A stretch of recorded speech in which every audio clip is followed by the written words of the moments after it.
Hello and welcome to the News at 7, where we get to the heart of the day's stories in communities across Scotland. Tonight, a campaign by domestic abuse survivors to change the way plea deals are dealt with by the courts. If I had been able to take that to trial, and although that CCTV was played in front of a jury, that he would have been found guilty of almost every charge that was put forward.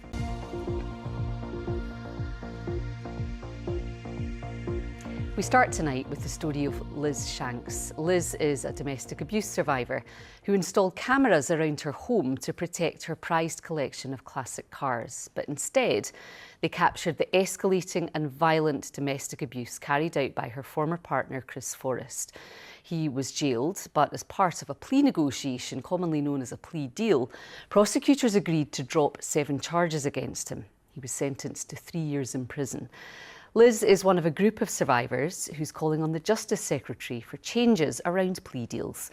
I spoke to Liz earlier and asked her how the domestic abuse started. So I slowly started entering a violent domestic abuse relationship, and for that reason I didn't really realise what I was actually a victim of until I had escaped it. I had set up cameras in the outside of the house for my classic car collection, and I had a doggy camera for the inside of the house to keep an eye on the dog when I was out, and that was their pure purpose.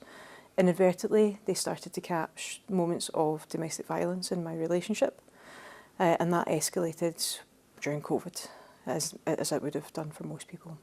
How did the police respond when you took your story to them? So I phoned the police and they came out to me. I started to show them the videos and they were totally blown away with what I was showing them. But the officer who came out to me said, "You're showing me this as if it's normal for you." And it's not normal. He has a sister who had been through domestic abuse, so he was quite compassionate and empathetic, and he knew exactly how to approach the situation. He made me feel safe and comfortable. But he was just mainly blown away. Tell us what happened after that then, and how this plea bargain ended up coming about. So, court got postponed a couple of times and eventually we got an outcome. And I got a phone call to say that court had concluded and that my abuser, Forrest, had pled guilty to 4 of 11 charges. And I asked them, "Well, what's happened to the rest? Could you explain to me what's going on here?" Yes, he's taken a plea deal. Now, I, like many other people who are a victim of crime, have never been through a court process. So I didn't really know what that was. I quickly grasped that, in order to avoid a trial, to save public money, that they offer plea bargains. And they'll drop some of these charges off and to conclude it quicker. And to be honest with you, that does save a lot of trauma for most victims. But what I asked, and when I was told what had happened, was, well, where was my say in that? And I just thought that it was common courtesy that you would speak to your victim, communicate that, one, this was going to happen, and have them a say if possible. And that obviously didn't happen. So it came to me as quite a shock. And I Would you have preferred to have had a choice? I would have, yes. To be honest with you, I reckon if I had been able to take that to trial, and although that CCTV was played in front of a jury, that he would have been found guilty of almost every charge that was put forward. How would you like the system to change then? The system needs to change drastically. It needs to be a victim-centred process.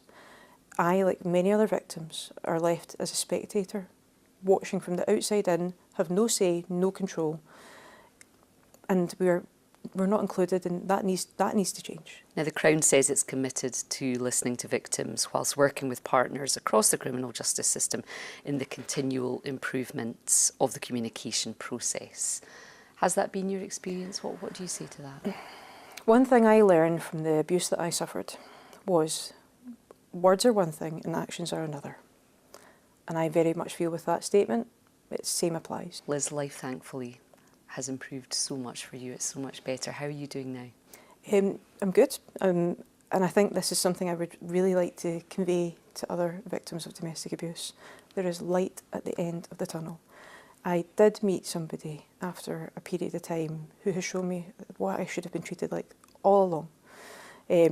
My abuse does still cause me issues. I still have trauma, anxiety, complex PTSD and so on, and I still have bad days, but overall I have this person who's there by my side to support me, and we are expecting our first child, and I just can't wait for that life to change, and it's my happy ever ending. Well, it's so wonderful to hear that, and it's been really great to talk to you today and to hear your story. Thank you very much for sharing it with us, Liz. Thank you. Well, the Scottish Government says Justice Secretary Angela Constance is willing to continue to consider what more can be done to ensure victims receive the information they're looking for.